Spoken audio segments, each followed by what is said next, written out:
lafa keessaa qotamee awwaara keessaan ba'e makiinaan raga gale amma qaamni koo bakki kun cabaadha.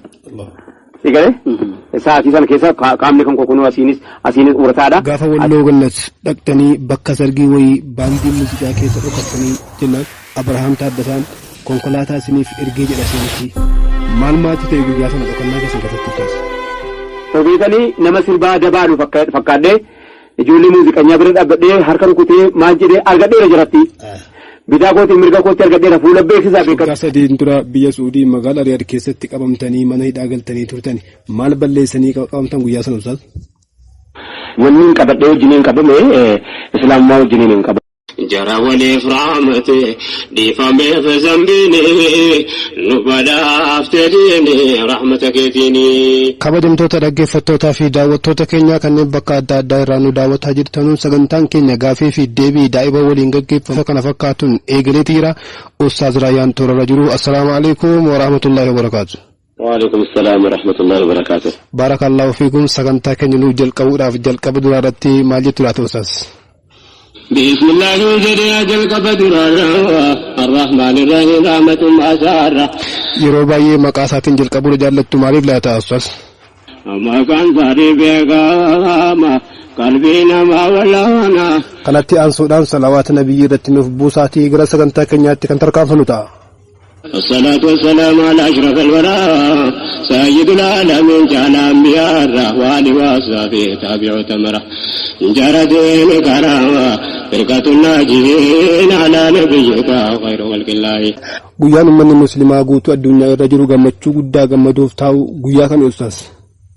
gaafa deeniin kulliin kan khaliqaa ta'e gaafa qawliin rabbii waan dhufeef wal gahe zaalimni kaahinni akkan jirre ta'e insaanni sodaa malee ol galee gabbaye yaa gammachuu namaa umriin achi gahe rabbiin isaaf ta'e argee nasrii diini nu badhaafte diini rahmata keetiini.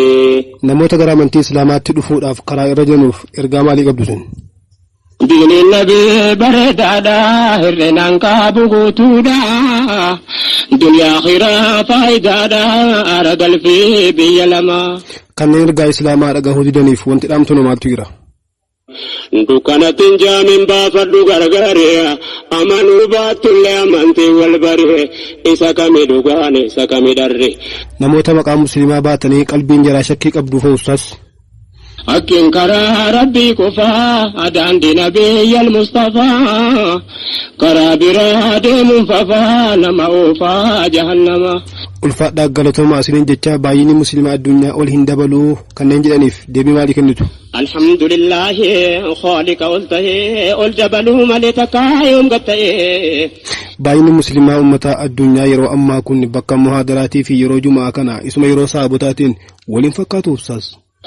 alhamdulillahi biftilleen fakkaata maziinnis baay'atee gugguutee salaata garuu jijjiiramni akkaataan hayaata. namoota akka rabbiin hin gabbaramneef cinqamaa jiranuun ergaan keessan maal jedha guyyaarraa? kunoo har'a gahe rabbiin gabbaramaatumaa natamannaa liqaaka bisalaamaa. guyyaa tokko baqattanii osoo biyya bahaa jirtanuu adaamaa dabartanii kuyyera yommuu geessan makiinaan garagalee namni gariin du'e jedha seenaan isin akkamitti haftan guyyaa sana Ustaaz? lafa keessaa qotamee awwaara keessaan ba'e makiinaan raga gale amma qaamni koo bakki kun cabaadha.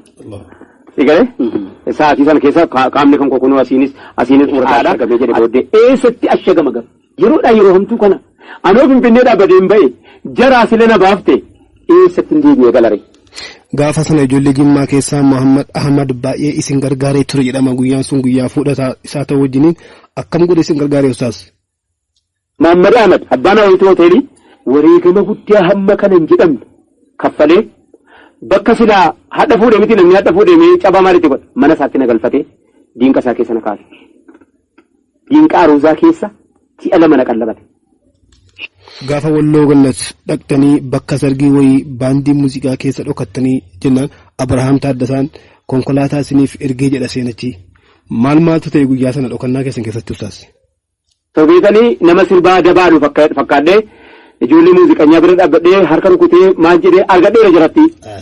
bitaa kooti mirga kooti argadheera fuula beeksisaa beekadhu sirba keessa galeen sirba kanaan marsee ooyisee bakkuma hin galee wallaalan asiin gada bu'u gubbaan ola ba'u maaliif obboleettiin Abrahaam Taaddasee taaksii naaf fiddee jira. Hundaanuu galatamaa jechaa kana hunda keessa darbitanii yommuu lubbuudhaan jiraatanii guyyaa har'aa kana keessanu dubbii kana akkamiin ibsitu Ustaaz? waan harkasaa tahee hin beeku basharrii ati karaa khayrii irratti nu kabajamoo fi jaallatamoo anaashida keenya guyyaa har'aa keessummaa keenya taasisanii toora irratti argamu keessaniif mindaan keessan jallata isiniif haa ta'u jechaa namoonni hedduu waa'ee keessan gaafataa jiru. Nagada kana malee nagdii kan biraa cimaa wayii qabduu isiniin jedhu deebii maalii kennituuf? Injiru wallahi nigdiin kana caalu namni qalbii ilaalu kanuma kajeelaa nu tarjuumee kenna keetu jaala. Isiniin jennaan namoonni tokko tokko Ustaaz Raayyaan gara aangootti siqanii quuqama diinii hir'isanii sarummaa keessatti kufanii jiru jedhu. Yaada kana deebii maaliitiin deebisu Ustaaz? Yaadobbee dudduuba maqaa walii nyaachuu. Hin oolu jazaa fi rabbiin bira argachuun kanaaf abboolaa koo cimsine eeggachuu kunuunsa lamuudha rabbitti baqachuu waaqibaan waa tolchuu mootiin duniyaa diini nu badhaafte diini rahmata keetiini. Kanneen isin jaallachuu fakkeessanii ulamaa'ii fi daa'ii kan biraa irratti qeeqoofaniifoo?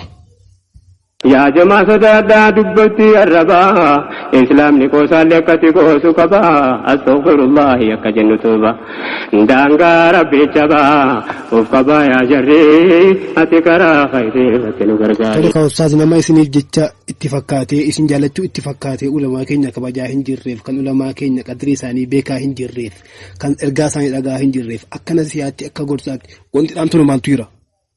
Yaa kan ulamoota waa jettu arrabaan foon ulamaa nyaattee beekisummii qaba namni ulamaatu kee khaliqaan wallaba namni rabbiin wallabe abdii maalii qaba muumintoota isaarratti rabbiin nama daba adamni isaa jabaat anarraan siif dhaamaa nu kennu istiqaamaa khidmaa diin islaamaa. Nama karaa miidiyaatii yookaan immoo karaa biraatiin isin tuttuqu kana maaliif to'annaatiin dhiyeessine Ustaaz? Qiyaamaatu seejee bardufeen dabarree baallamatu hin tarre har'a kafeetanii nu milkeessii fi duniyaa wajjini. Erga akkas ta'e immoo dhiiftaniituma ijaan ilaaltanuu hunduma isaatu. Ijaan ilaaluuttis garaa na waadama dubbachuutti amma safaan kooluu gamaa adeemnu wal argaan hin oolu qiyaama guyyaa boola raamaanitti wal ga'u ilmi namaa ittiin nu milkeessee yaa Allah yaa Rahmaan. Waggaa 3 dura biyya Suudii magaalaa Riyaad keessatti qabamtanii mana hidhaa galtanii turtan maal balleessanii qabamtan guyyaa sana Ustaaz? Wanni hin qabadhee wajjiniin qabame islaamummaa wajjiniin hin qabame qabate ifaaf bilisatti jechuudha. Islaamummaa wajjiniin hin qabame qe'ee nabii keessatti hin qabame. Subhaanallah. Namni islaamummaa qabatee qe'ee nabiitti baqata malee qe'ee nabii irraa hin dhageenye. Islaamummaa wajjiniin hin qe'ee nabii keessatti qabame maaliin hattee yookiin naan jette rabbitu tola naa kenninaan rabbitu tola naa kennee yeroo keessatti baqatamu qaba yeroo keessaa baqatamu